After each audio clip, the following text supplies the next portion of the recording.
ધરમપુર તાલુકાના નાની ઢોલડુંગરી ગામે નવનિર્માણ કરવામાં આવેલ પ્રાથમિક આરોગ્ય કેન્દ્રને લઈ વિવાદ ઊભો થયો છે। પ્રાથમિક આરોગ્ય કેન્દ્ર જે જમીનમાં નિર્માણ કરવામાં આવી છે તે જમીન બાજુમાં રહેતા ખેડૂતની માલિકીની જમીન હોવાનું ખેડૂત જણાવી રહ્યો છે અને ખેડૂતે સરકારને પ્રાથમિક આરોગ્ય કેન્દ્ર બનાવવા માટે જમીન દાનમાં આપી હોવાનું પણ જણાવી રહ્યો છે, પરંતુ સરકારે થોડી જમીન લેવાને બદલે આખી જમીન સિર પડતરમાં તબદીલ કરી સરકાર હસ્તક કરી લીધો હોવાનો ખેડૂત આક્ષેપ કરી રહ્યો છે। હવે એ જ જમીનમાં ખેડૂતની પોતાની દુકાન ચાલે છે, જે દુકાનને લઈ તેના વિરોધીઓ મામલતદાર અને પ્રાંતને દુકાનનું દબાણ દૂર કરવા માટે ફરિયાદ કરી હતી, જે ફરિયાદ બાદ મામલતદાર અને પ્રાંત અધિકારી આજ રોજ પોલીસ કાફલા સાથે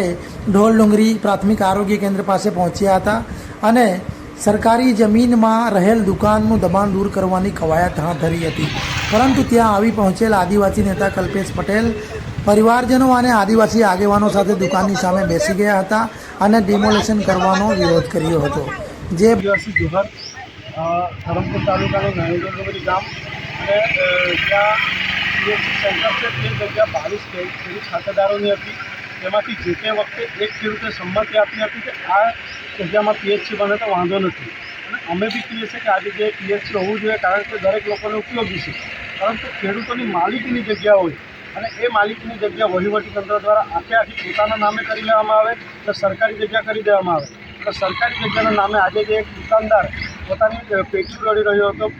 આજીવિકા જીવે છે આ દુકાન પર, એ દુકાન હટાવવાની વાત હોય એની સામે અમારો સખત વાંધો અને વિરોધ હતો। એ વિરોધ રજૂ કરવા માટે અમે આજે ભેગા થયા હતા। પ્રાંત સાહેબ અને મામલતદાર સાહેબ ડિમોલેશનની કામગીરી લઈને આવ્યા હતા, પરંતુ અમે એમને વિનંતી કરી છે કે આ જગ્યા પર જે દુકાન છે એને અહીંયા જ રહેવા દેવામાં આવે, કારણ કે આ જગ્યા એમની માલિકીની જગ્યા છે। ત્યારે પ્રાંત સાહેબે કીધું હતું કે તમે અગાડીની કાર્યવાહી કરી અને ટૂંક સમયમાં કેસની તારીખ જાહેર કરીશું, ત્યારે એનો નિર્ણય થશે અને આજે ડિમોલેશનની કામગીરી સ્થગિત કરવામાં આવે। હાલે જે લાખો રૂપિયાની લાગતથી જે પીએચસી દવાખાનું બાંધ્યું છે, ખરેખર સરકારશ્રીની જમીનમાં છે કે માલિકીની જગ્યામાં છે? હાલની તારીખમાં સરકારશ્રીની જગ્યામાં ગણાય, પરંતુ અગાઉની તારીખમાં જોવા જઈએ તો માલિકીની જગ્યામાં છે, કારણ કે આ ખેડૂત ખાતેદારોએ ગામના હિત માટે જગ્યા આપી હતી। હું તો મામલતદાર સાહેબ અને પ્રાંત સાહેબને એક વિનંતી સાથે એક ચેતવણી પણ આપું છું કે ધરમપુર તાલુકામાં નગરપાલિકામાં હવે કેટલા દબાણ છે, ત્યાં તમે કેટલાને હટાવવા ગયા? આ બીજા ગામોમાં સરકારી જગ્યામાં કેટલા લોકો રહેશે, ત્યાં તમે હટાવવા ગયા? ફક્ત ને ફક્ત કોઈના કહેવાથી આ એક પરિવારને ટાર્ગેટ કરવામાં આવે એ બિલકુલ ચલાવી લેશું। અત્રેના નાની ઢોલડુંગરી ખાતે આવેલ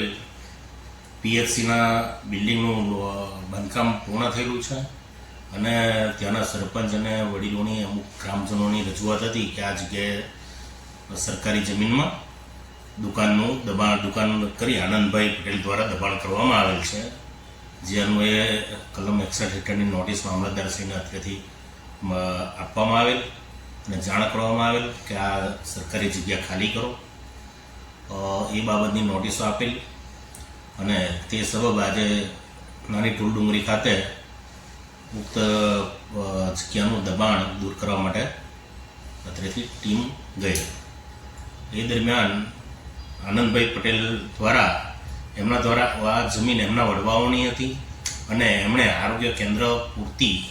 એ જ જમીન દાનમાં જે તે સમયે આપેલી એવી એમની રજૂઆત હતી અને એ માટે એમણે અત્રેની